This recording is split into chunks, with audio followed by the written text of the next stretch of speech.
Alright, so here's the setup on this Harbor Freight 2010 press with the air over hydraulic jack, and the hand crank that raises it and lowers it. So that is just super nice to just be able to raise it and lower it. I had it up and I just pulled the pins out, dropped the pins one level and cranked it down and set it on top of it. I didn't have to fiddle with it. I didn't have to take the arbor plates off, all that. I'm starting to build this Swag Off-Road finger, it's a 20-ton finger press brake.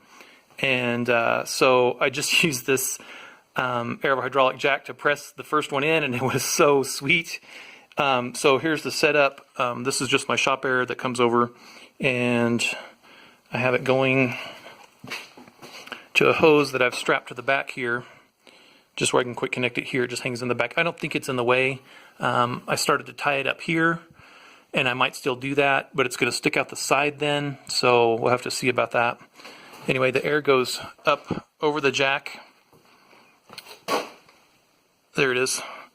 And down to the foot pedal, which I may go ahead and make a platform for here in the middle, just so it's up off the ground and a little easier to get to. I'm going to keep it kind of low so you don't have to lift your foot real high to push it though. This is just one off Amazon. It was like 20 bucks or 25 bucks, I want to say. And anyhow, it works fine. It seems to allow enough air to go through for the light pressing that I want to do. And then I just have it come back up, and I cut off the connection for the original Harbor Freight. That was right there, the little hand operated one, because having two hands just with this operation just paid for it. So it was just amazing. So I'll show you in just a minute. I did use the 1/2-inch Pecs clamps. That's one of the YouTubers on another one of my videos recommended, and I love that. I'm so happy. They just go on so much easier. They're cheap. No more, anyway. And they're a pretty permanent connection. Okay, so that's how it works. Foot pedal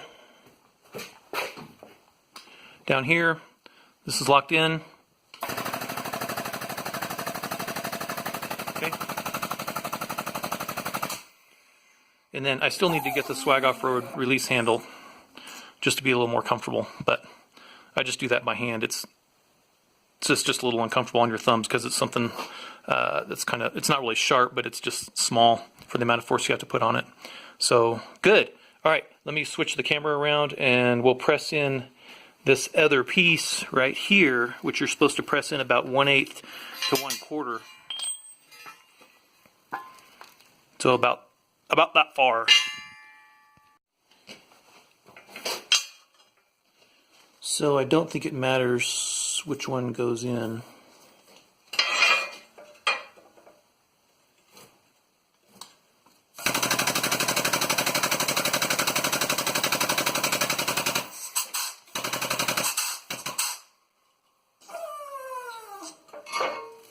So, okay, so that's a little far. You're supposed to leave about one. This is a 1/4 inch thick, so they say to leave 1/8 to 3/16. So I'm going to push it back to about 1/8. All right.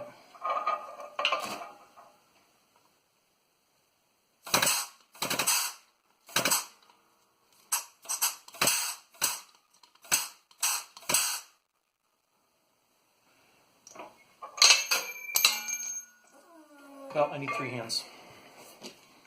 Okay. So, well, that's coming out in the camera a little bit better. I think I might. Actually, the height shouldn't matter. If this is one's a little bit higher than the other, that shouldn't matter at all. So we'll just leave that at that. Sweet.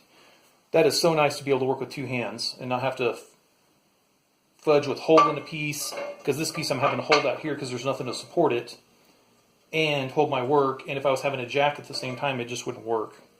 I'd have to build something to support it. So that is so nice. I love that.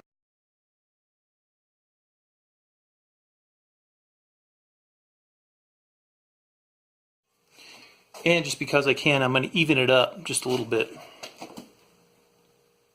That one's a little bit shallow.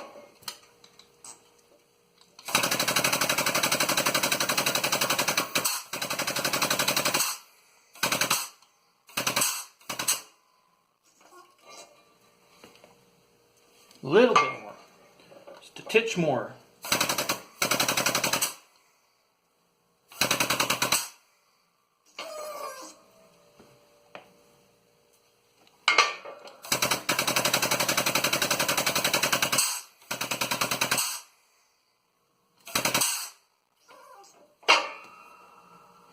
Too far. Oh darn. I'm going to have to use this thing again.